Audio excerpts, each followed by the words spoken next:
예, 오늘 시간에는 두 가지 태초와 지혜의 비밀, 이 제목으로 하나님의 말씀을 살펴보도록 하겠습니다. 태초에는 두 가지가 있습니다. 성경 말씀에 나타나는 태초에는 두 가지 태초의 때가 있다는 것. 그래서 이 시간에 두 가지 태초와 지혜의 비밀이라는 제목으로 하나님의 말씀을 살펴보도록 하겠습니다. 그래서 태초 전에, 바로 영원 전에, 바로 만군의 여호와께서 계시게 됩니다.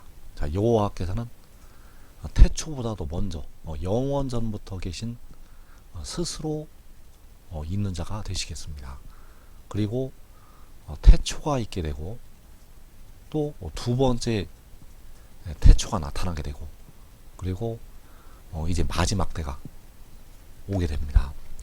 그래서 첫 번째 태초, 이 첫 번째 태초에 무슨 일이 있었는가 하면 바로 그 말씀이 계시게 되었습니다. 그래서 요한복음 1장 1절에서 태초에 말씀이 계시니라. 자, 태초에 말씀이 계셨다는 것은 태초에 말씀이 태어났다는 것을 말씀을 하고 있습니다. 태초에 말씀이 태어나게 되었다는 것. 그래서 잠언 8장 22절에서 여호와께서 그 조화의 시작 곧 태초에 일하시기 전에 나를 가지셨으며, 자, 여호와께서 일하시기 전에 태초에 나를 가지셨다고 말씀을 하고 있습니다. 그래서 나를 가지셨다는 것은 바로 말씀을 가지셨다는 것이 되겠습니다. 요한복음 1장에서 그 말씀을 여호와께서 태초에 가지셨다는 것. 그래서 태초에 여호와께서 일하시기 전에, 모든 만물을 창조하시기 전에 먼저 그 말씀을 가지시게 됩니다. 그리고 두 번째 태초가 나타나게 되는데, 이 태초에 하나님께서 천지를 창조를 하시게 됩니다. 그래서 창세기 1장 1절에서 태초에 하나님이 천지를 창조하시니라. 자, 태초에 하나님께서 천지를 창조하셨다고 말씀을 하셨습니다. 그래서 이 태초와 요한복음 1장에서 말씀하는 태초, 잠언 8장에서 말씀하는 태초는 다른 때가 되겠습니다. 천지를 창조하신 태초 전에 먼저 말씀을 가지신 태초가 있었다는 사실입니다.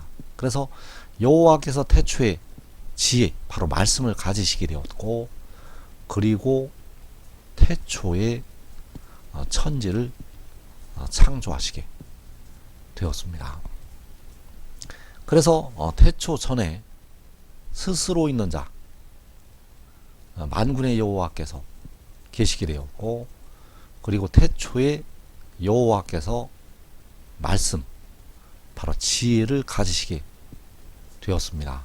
그리고 두 번째 나타나는 태초에 천지를 창조를 하시게 되었다는 사실입니다.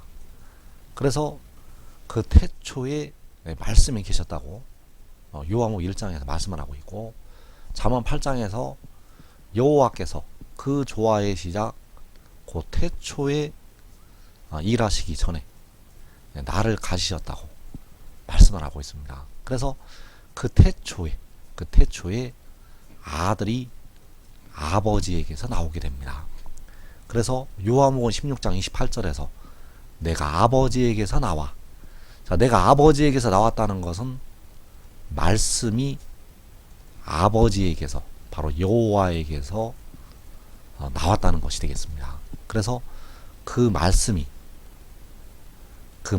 잠언 8장에서 지혜가 되겠고, 요한복음 16장에서 바로 내가가 되겠습니다.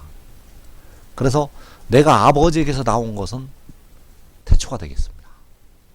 내가 아버지에게서 나온 것은 태초. 그래서 아버지께서는 태초 전에 계신 스스로 있는 자가 되시겠습니다.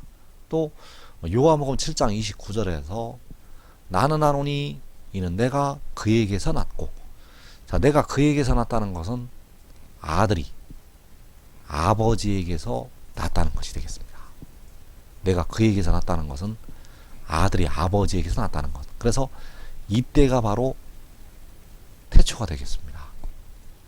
아들이 아버지에게서 난 것, 여호와께서 나를 가지신 것, 내가 아버지에게서 나온 것, 내가 그에게서 난 것. 자, 이때가 바로 태초가 된다는 사실입니다.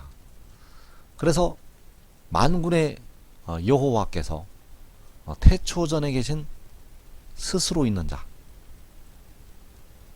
그리고 태초의 말씀, 바로 요한복음에서 그 아들이 아버지에게서 나게 된다는 사실입니다.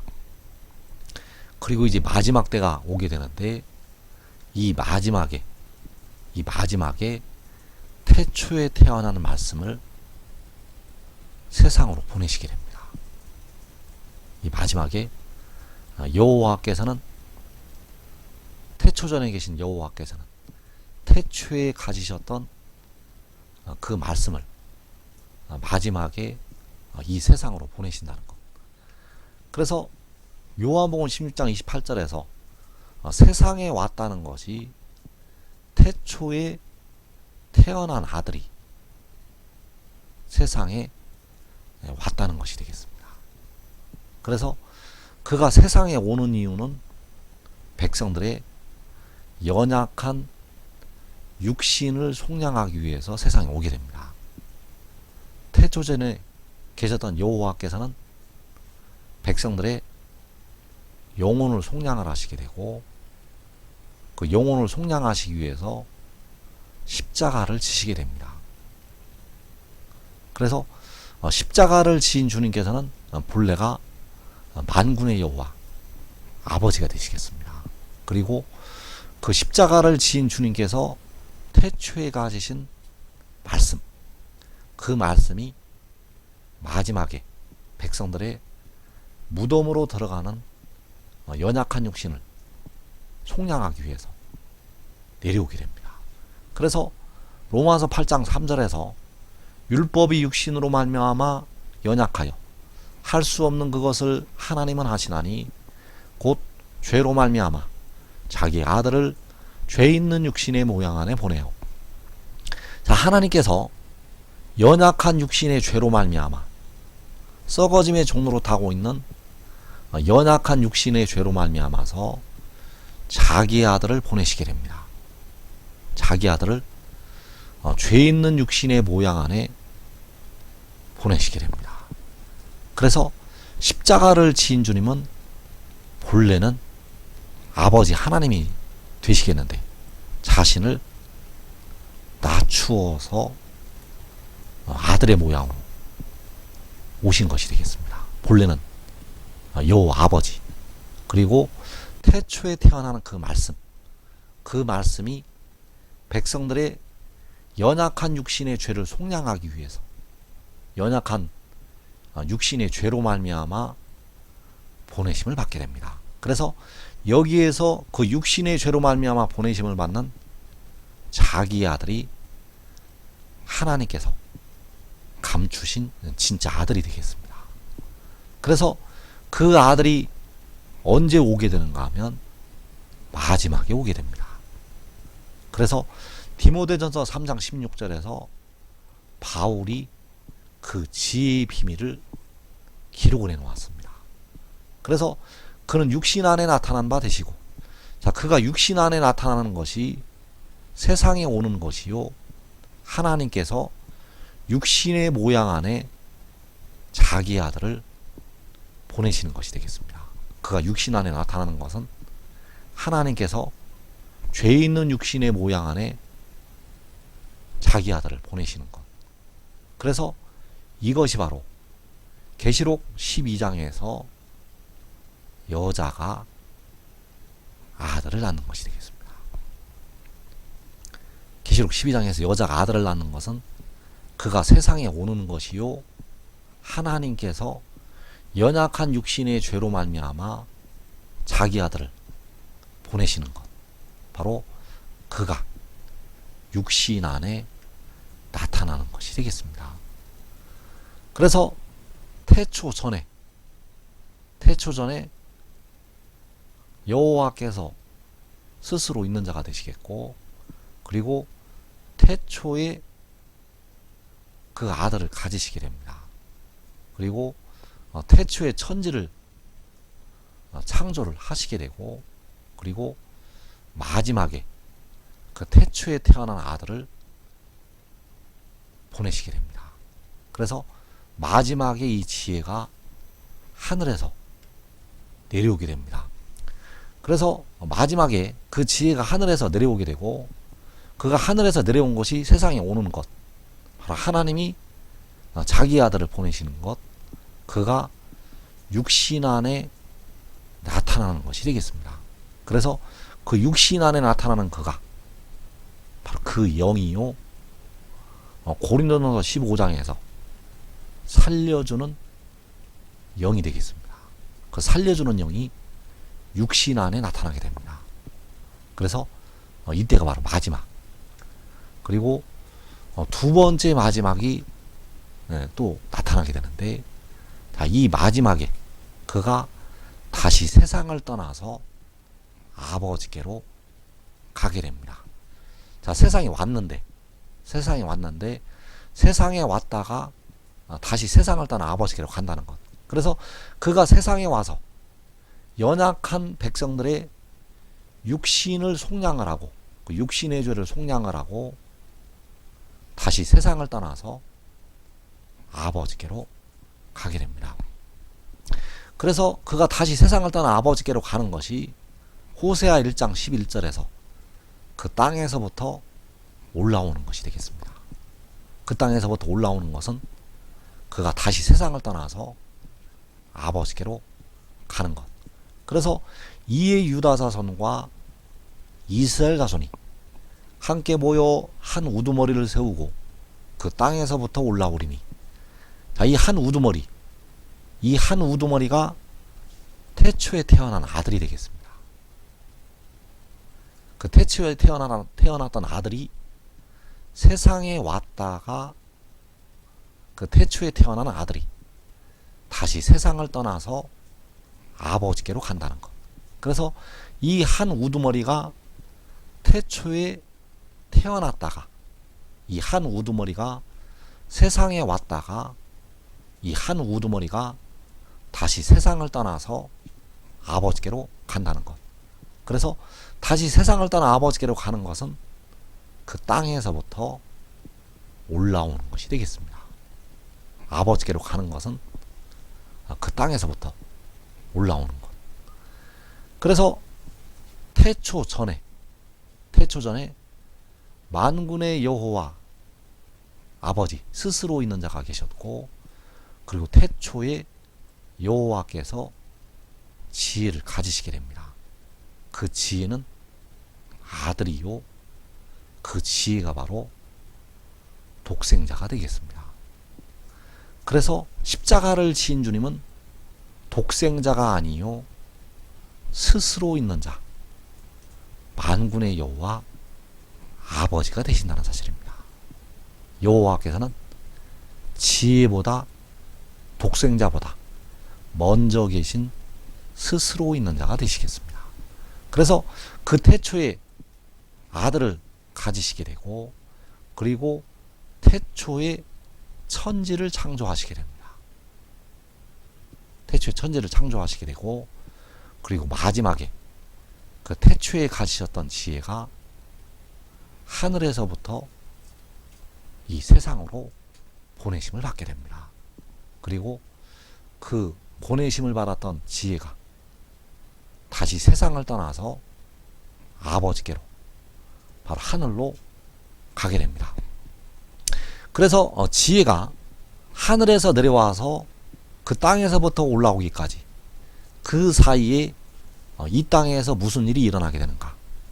그 지혜가 하늘에서 내려와서 그 땅에서부터 올라가게 되는데, 그 사이에 이 땅에서 일어나는 일들, 먼저 큰 환란이 있게 됩니다. 그 지혜가 하늘에서 내려온 뒤에 이 땅에 큰 환란이 있다는 것. 그래서 계시록 6장 8절에서 그들이 땅 4분의 1의 권세를 얻어 검과 흉년과 사망과 땅의 짐승들로서 죽이더라. 자, 여기서 그들이 죽이게 되는데 4분의 1을 죽이게 됩니다. 그래서 현재 인구가 70억이라면 이때에 17억 5천만 명이 죽임을 당하게 됩니다. 바로 연병과 칼과 기근과 사망으로 죽임을 당하게 됩니다. 그래서 그 17억 5천이 죽을 때 우리 한국 백성들의 육신이 대부분 죽게 됩니다. 그 17억 5천이 죽을 때 한국 백성들의 육신이 거의 다 죽는다는 것. 그래서 이때에 깨어 기도한 예수 믿는 백성들은 다섯째 인을 떼실 때 제단 아래 나타나게 됩니다. 그래서 그 한국 백성들이 다 죽을 때 계시록 6장에서 그 한국 백성들이 다 죽을 때 살아남는 사람들이 있습니다. 그 사람들이 바로 의의 나무들이요. 그 의의 나무들이 가족들, 그들은 이 4분의 1이 죽는 환란에서 그 시험의 때를 면하게 됩니다. 그래서 이 환란이 지나고 주님께서 공중에 강림하시게 됩니다. 이때가 바로 계시록 6장에서 여섯째 인. 그래서 주께서 공중에 임하실 때 죽지 않고 살아남은 4분의 3. 자, 이들이 우리를 가리라고 외치게 됩니다. 주님께서 공중에 강림하실 때 그 굴과 산들의 바위 틈에 숨어서 우리를 가리라고 외친다는 것. 그래서 계시록 6장 16절에서 산들과 바위에게 말하되 우리 위에 떨어져 보좌에 앉으신 이의 얼굴에서와 그 어린 양의 진노에서 우리를 가리라. 자, 주님께서 공중에 강림을 하셨기 때문에 이들이 우리를 가리라고 외치게 됩니다. 이 땅에 살아있는 사람들이 그 굴과 산들의 바위 틈에 숨어서 우리를 가리라고 외치게 된다는 사실입니다. 그리고 이제 주님께서 공중에 강림하시게 되면 그 큰 환란에 들어갔던 백성들이 그 큰 환란에서 나오게 됩니다. 그 큰 환란에서 나온다는 것. 그래서 계시록 7장 9절에서 이후에 내가 보니 각 나라와 족속과 백성과 방언에서 아무도 능히 셀 수 없는 큰 무리가 나와. 자, 이 셀 수 없는 큰 무리가 함께 나오게 되는데 이들이 바로 호세아 1장 11절에서 유다 자손과 이스라엘 자손. 자, 유다 자손과 이스라엘 자손이 함께 모여서 한 우두머리를 세우고 그 땅에서부터 올라온다고 말씀하셨습니다. 그래서 그 지혜가 하늘에서 이 마지막 때 백성들의 육신을 속량하기 위해서 내려오게 되고 그 지혜가 이제 그 땅에서부터 하늘로 올라가게 되는데 그 사이에 이 큰 환란이 있게 되고 주님께서 공중에 구름을 타시고 강림하시게 되고 그리고 그 큰 환란에서 셀 수 없는 큰 무리가 나오게 됩니다. 지혜가 하늘에서 내려와서 하늘로 올라가기 전에 하늘에서 내려와서 하늘로 올라가는 그 사이에 큰 환란이 있고 주님께서 공중에 강림하시게 되고 그 큰 환란에서 백성들이 나오게 된다는 사실입니다. 그래서 이 일이 바로 계시록 6장에서 계시록 7장까지 이 일이 일어나게 됩니다. 그래서 우리가 이제 순서를 잘 알아야 되는데 태초전에 만군의 여호와 바로 스스로 있는 자가 계셨다는 사실입니다. 그리고 여호와께서 태초의 지혜를 가지시게 되고, 그리고 태초의 천지를 창조하시게 됩니다. 그리고 마지막에 여호와께서 태초에 가지셨던 그 지혜가 하늘에서 내려오게 됩니다. 자, 하늘에서 내려오는 것이 계시록 12장에서 여자가 아들을 낳은 것, 그리고 그 유다 자손과 이스라엘 자손이 함께 모여서 한 우두머리를 세우고 그 땅에서부터 올라간다고 말씀하셨습니다. 그 한 우두머리가 바로 지혜가 되겠고 하늘로 올라가게 됩니다. 그래서 여호와께서는 태초에 지혜를 가지셨고 마지막에 그 지혜를 세상으로 보내시게 되고, 그리고 다시 세상을 떠나서 그 지혜가 아버지께로 가게 됩니다. 그래서 내가 아버지에게서 나왔다고 요한복음 16장에서 말씀을 하고 있는데, 그 아들이 아버지에게서 나온 것이 태초가 되겠습니다. 아버지께서는 태초 전에 계신 스스로 있는 자가 되시겠습니다. 그리고 태초에 하나님이 천지를 창조하시게 됩니다. 그래서 이 태초와 아들이 아버지에게서 나온 태초는 시기가 다르다는 사실입니다. 아들이 아버지에게서 나온 것이 먼저가 되겠고, 그 후에 천지를 창조를 하시게 됩니다. 그리고 그 태초에 태어난 지혜가 마지막에 세상으로 오게 됩니다. 그래서 여호와께서 십자가를 지었던 우리 주님이 되신다는 사실입니다. 십자가를 지은 주님은 태초에 태어나신 분이 아니고 태초 전에 스스로 있는 자가 되시겠습니다. 십자가를 지은 주님은 태초 전에 스스로 있는 자, 그리고 그 주님께서 태초에 아들을 낳으시게 됩니다. 그 아들을 낳으시는 것이 그 아들을 가지시는 것. 그래서 내가 아버지에게서 나왔다는 것은 아들이 태초에 아버지에게서 나온 것이 되겠고, 바로 요한복음 1장 1절에서 태초에 말씀이 계신 것이 되겠습니다. 그래서 태초에 계신 그 말씀이 마지막에 세상으로 오게 됩니다. 그 태초에 가지신 말씀이 마지막에 세상으로 온다는 것. 그래서 그가 세상에 오는 이유는 백성들의 연약한 육신을 속량하기 위해서, 백성들의 썩어짐의 종로로 타고 있는 연약한 육신을 속량을 하기 위해서 세상에 오게 됩니다. 그리고 다시 세상을 떠나서 아버지께로 가게 됩니다. 그래서 다시 세상을 떠나 아버지께로 가는 것이 호세아 1장 11절에서 그 땅에서부터 올라오는 것, 다시 세상을 떠나 아버지께로 가는 것이 계시록 7장에서 이루어지게 됩니다. 그래서 다시 한번 정리를 하게 되면 그 아들이 아버지에게서 나오게 되는데, 이때가 바로 태초가 되겠고, 그리고 하나님이 천지를 창조하시게 됩니다. 그리고 그가 세상에 오게 되는데 세상에 오는 것이 마지막이 되겠습니다. 그리고 그가 세상에 왔다가 다시 세상을 떠나서 아버지께로 가게 됩니다. 그래서 그가 다시 세상을 떠나 아버지께로 갈 때는 셀 수 없는 큰 무리가 함께 모여서 올라가게 됩니다. 혼자 가는 것이 아니고 호세아 1장 11절에서 유다 자손과 이스라엘 자손이 함께 모여서, 이 셀 수 없는 큰 무리가 함께 모여서 올라가게 된다는 사실입니다. 그래서 예수 믿는 백성들 중에서 데려감을 얻는